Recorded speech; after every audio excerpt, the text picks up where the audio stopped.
Hi friends, నేను మీ నారద. ఈరోజు ఈ నారద తెచ్చినటువంటి సమాచారం ఏంటంటే తులసి చెట్టు ప్రతి ఇంట్లోనూ కామన్గా ఉంటుంది. తులసి చెట్టుని చాలామంది పూజకు యూజ్ చేస్తారు. ఆ తులసి ఆకు తింటే చాలా మంచిది అంటారు. కానీ ఇలాంటి తులసి చెట్టు శ్రీ మహావిష్ణువుకి ఒక శాపం ఇచ్చింది. ఇలాంటి తులసి చెట్టు శ్రీ మహావిష్ణువుకి అసలు శాపం ఎందుకు ఇచ్చింది, అసలు తులసి చెట్టు ఏ విధంగా ఉద్భవించింది అనేటువంటి చాలా ఇంట్రెస్టింగ్ అయినటువంటి సమాచారం ఇప్పుడు ఈ నారద మీకు చెప్పబోతున్నాడు.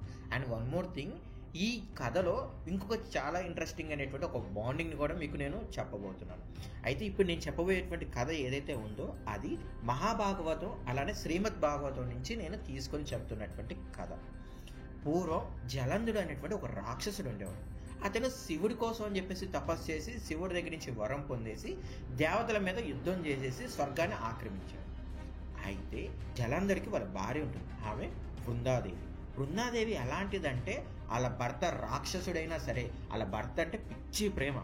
వాళ్ళ భర్త ఎవరైతే జలంధరుడు ఉన్నాడో అతను దేవతల మీదకి వెళ్ళేసి యుద్ధం చేస్తుంటే నా భర్తకి ఏం కాకూడదు అని శివుడి కోసం కఠోర తపస్సు చేస్తుంటుంది ఈ బృందాదేవి.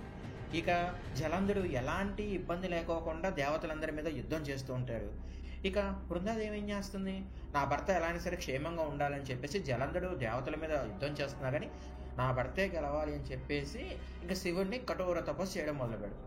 అయితే ఇక దేవతలందరూ బాగా విసికెత్తిపోయి ఏం చేయాలో తెలియక శ్రీ మహావిష్ణువు దగ్గరికి వెళ్ళేసి ఏం చేయాలి, జలంధరుడు ఈ విధంగా మా మీద పడేసి మమ్మల్ని హింసిస్తున్నాడు, ఏం చేయగలుగుతామని చెప్పి శ్రీ మహావిష్ణువుని అడుగుతాడు. శ్రీ మహావిష్ణువు ఏమనుకుంటాడు, ఇక్కడ జలంధరుని సంహరించడం అనేది శ్రీ మహావిష్ణువుకి కష్టం కాదు.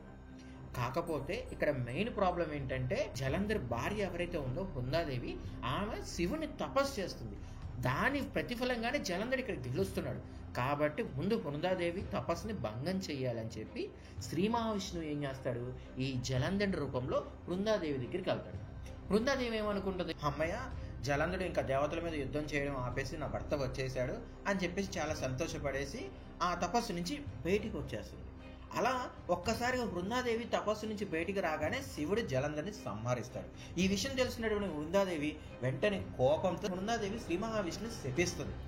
అలా శపించడం వల్ల శ్రీ మహావిష్ణువు రాయిగా మారుతాడు.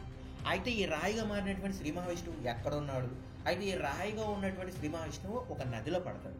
ఇది ఏమైంది, దీని తర్వాత కథ ఏంటి అనే విషయం మీరు తెలుసుకోవాలనుకుంటే సో కామెంట్ చేయండి. దీనికి సంబంధించినటువంటి నేను కథను కూడా నేను చెప్తాను. యాక్చువల్లీ ఈ నదిలో పడినటువంటి రాయి ఎక్కడ ఉందంటే నేపాల్లో ఉంది. సో దీనికి సంబంధించి కూడా మీకు కథ కావాలంటే మాత్రం నేను డెఫినెట్గా మీకు నేను చెప్తాను. సో మీకు కావాలంటే మాత్రం నాకు కామెంట్ బాక్స్లో మాత్రం కామెంట్ చేయండి.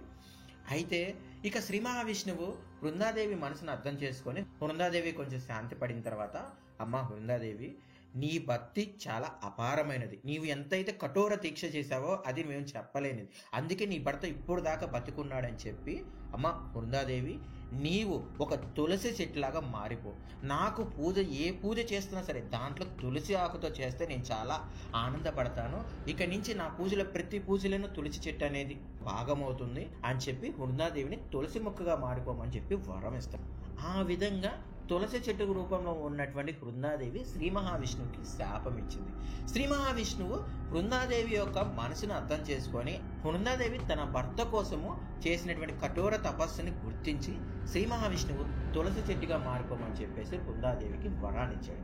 సో అది ఫ్రెండ్స్, తులసి చెట్టు ఏ విధంగా శ్రీ మహావిష్ణువుకి శాపం ఇచ్చింది అన్నటువంటి కథ. సో ఇలాంటి కథలు ఇంకా నేను చాలా చెప్పబోతున్నాను. సో మీలో ఎవరికైనా సరే మీ ఫ్రెండ్స్కి అలానే మీ స్నేహితులు కూడా ఇలాంటి కథలు ఇంట్రెస్ట్ ఉంటే వాళ్ళు కూడా ఇంటర్నెట్ నాద ఛానల్ షేర్ చేయండి.